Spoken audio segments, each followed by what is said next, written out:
gracias, Cisdet, por volverme a invitar. Ya va el cuarto y seguimos adelante. Ya estoy pensando en el próximo.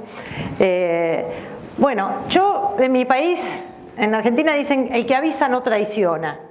Yo aviso. A partir de ahora se van a entrar a mirar la papada y el cuello, los que no se la miraban. Así que lo aviso.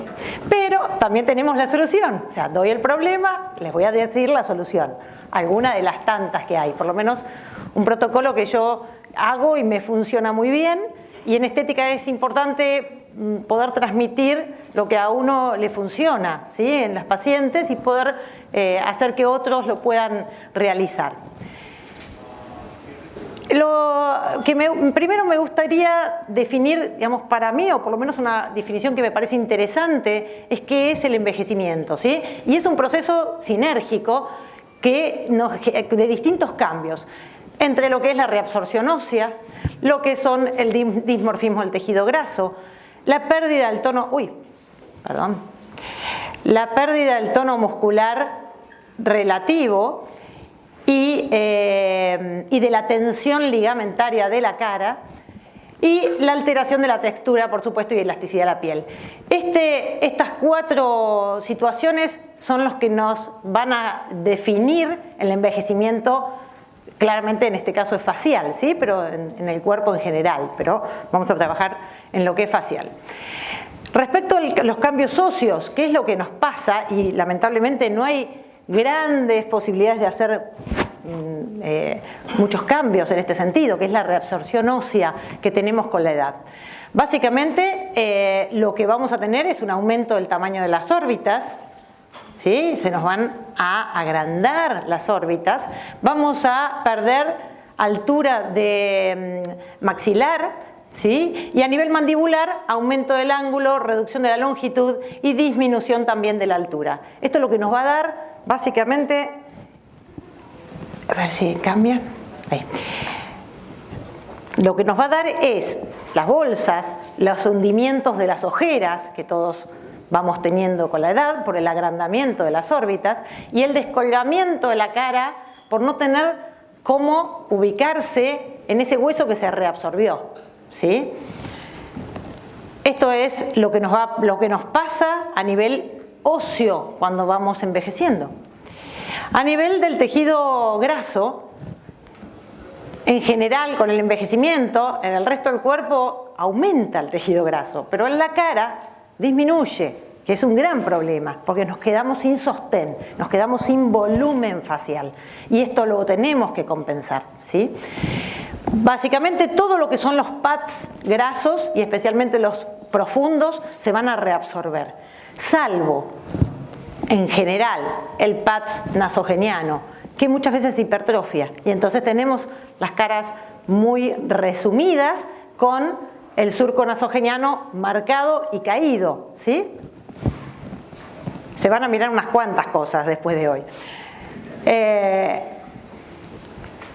Con respecto al sostén ligamentario, básicamente tres ligamentos muy importantes para la estética: el orbicular, el cigomático y el macetérico. Son tres ligamentos que pierden tensión, y estos ligamentos son los ligamentos de retención de los pads grasos faciales. Por ende, vamos en un rostro envejecido, uno puede marcar perfectamente la línea de los ligamentos porque se empiezan a marcar, se empiezan a notar. Son estas caras con surcos, ¿sí?, y caída. Todo esto lo digo para ir pensando en cómo tenemos que compensar ese envejecimiento. Siempre hay que acordarse de dividir la cara en tres zonas, ¿sí? Tenemos la zona superior, pensamos más en las arrugas de expresión. La zona media tiene más que ver con el volumen y el reposicionamiento de ese volumen, que ya no es rellenar, como antes decíamos, ¿no?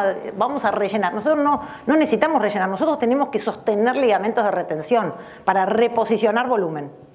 Porque si no, vamos a transformar la cara envejecida no en una cara rejuvenecida, sino en una muñeca de plástico, que no es lo que queremos hacer. Y Y la zona inferior, que es la que hoy nos ocupa básicamente, que tenemos líneas de marioneta, lo que más nos molesta, el borde mandibular, el jowl, que también se hipertrofia, y esta caída de la cara, que hace que la cara pase de ser triangular, que es la cara de la juventud, a ser una cara rectangular, porque cae la cara sobre el borde mandibular y lo desaparece. También hay que dividir, y hay que pensar siempre en dividir la cara en el área fija del área móvil, ¿sí?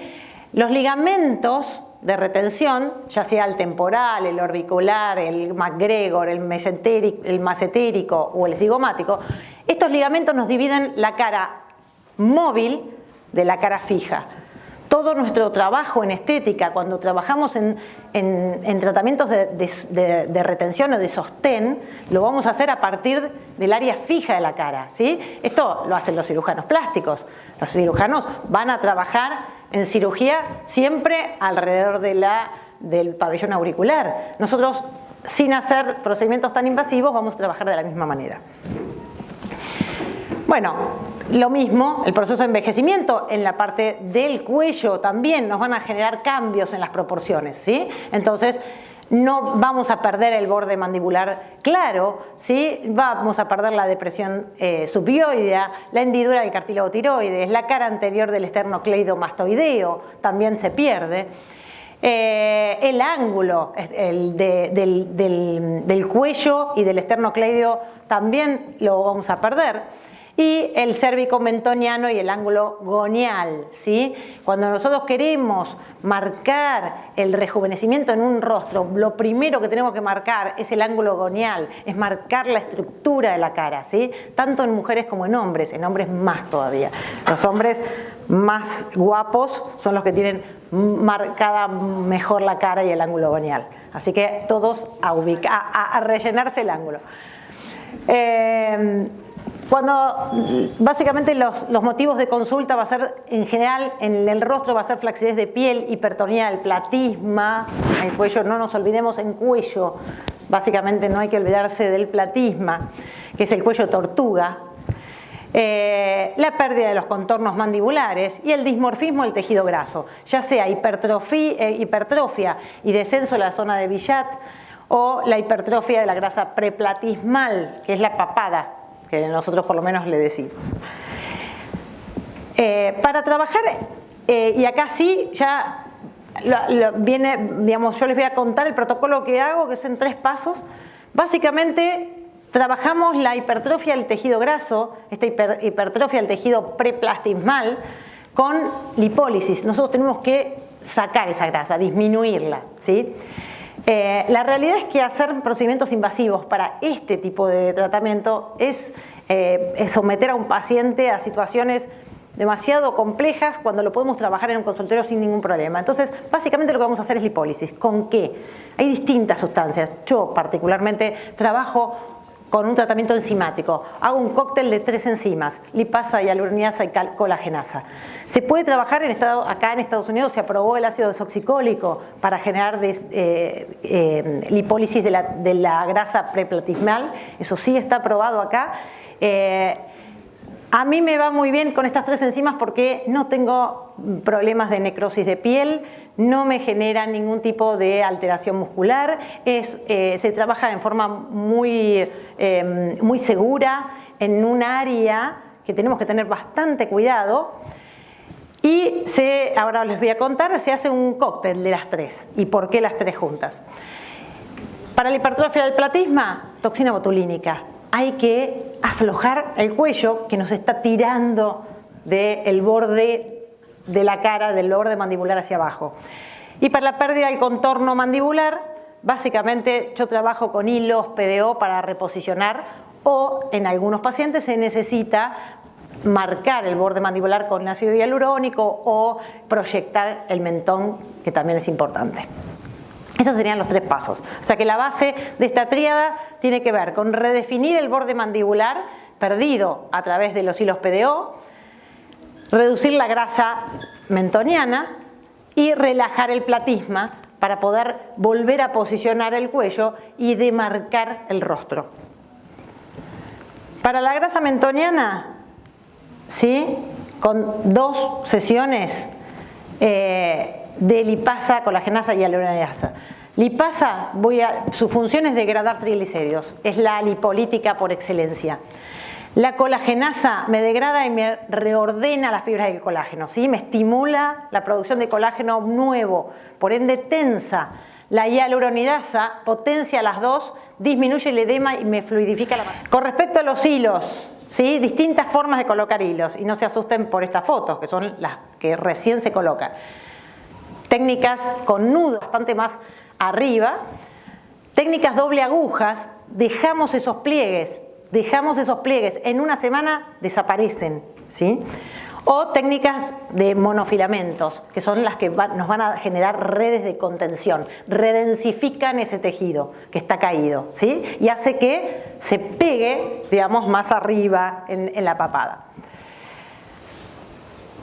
Acordémonos, en el caso de los hilos PDO, que nosotros trabajamos con vectores, ¿sí? Y siempre vamos a trabajar esta ley vectorial en donde en una fuerza en dirección vertical me va a generar la mayor fuerza sobre esa dirección, pero me va a dar secundariamente otra fuerza en sentido horizontal y con desplazamiento posterior. Entonces, si yo pongo un hilo de aquí a ahí, ¿sí? Voy a tener máxima tensión ahí, pero voy a tener también tensión hacia atrás y puedo demarcar la cara.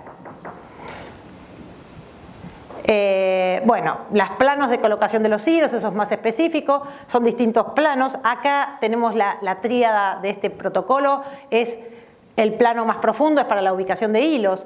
En el plano más superficial, que es la grasa preplatismal, es para las enzimas y la lipólisis. Y por supuesto el plano muscular es para la toxina botulínica, ¿sí? Hay que hacer buen diagnóstico, una buena propuesta terapéutica, combinar tratamientos, es fundamental combinar tratamientos y también mantener. En estética nada es definitivo porque el envejecimiento no es definitivo, nosotros acompañamos un proceso.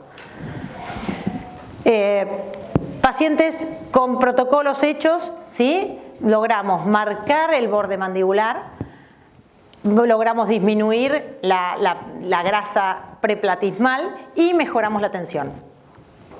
Hombres, en la misma situación, no es lo mismo este borde del rostro que está casi mezclado con el cuello que un borde mandibular bien marcado, ¿sí? Otra paciente, una paciente que además necesitaba proyección mentoniana, ¿sí? En este caso hicimos el protocolo, pero además se agregó la proyección mentoniana que cambia completamente el perfil de ese rostro. En esta paciente además mejoramos su textura de piel, porque nunca olvidarse de la textura de piel. Esta es la paciente del doble aguja, el que se veía todo arrugada la cara, ¿sí?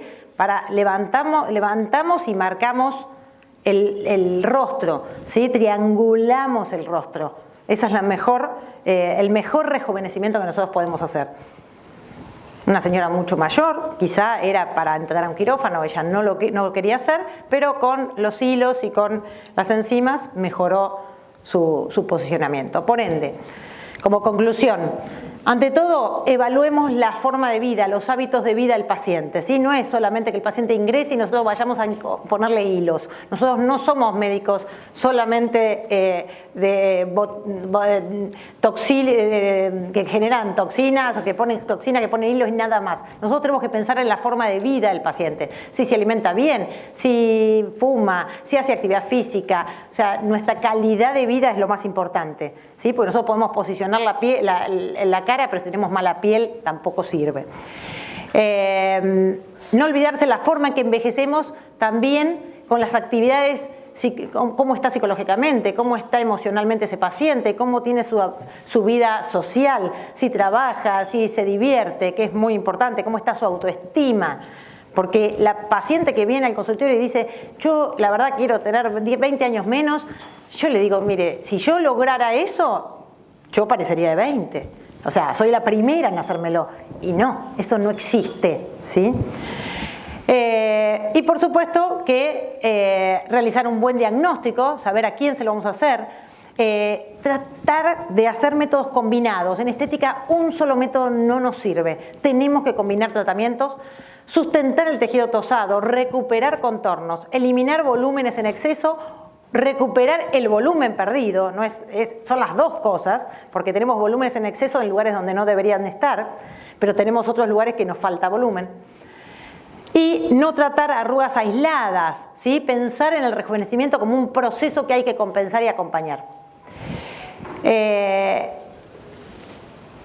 Amo a la doctora Rita Levi Montalcini, acuérdense que ella recibió el Premio Nobel de Medicina por el desarrollo de factores de crecimiento, quizás es de las primeras que empiezan con todo lo que es el antienvejecimiento. Murió a los 103 años, esta foto con 95 años me encanta, me representa, me parece que así hay que envejecer, ¿sí? Y para que sepamos que ninguno de los de acá envejecemos, la emoción del aprendizaje separa la juventud de la vejez. Mientras estés aprendiendo, no eres viejo. Por ende, nosotros, esta familia, viejos nunca, ¿sí? Porque seguimos aprendiendo. Muchas gracias.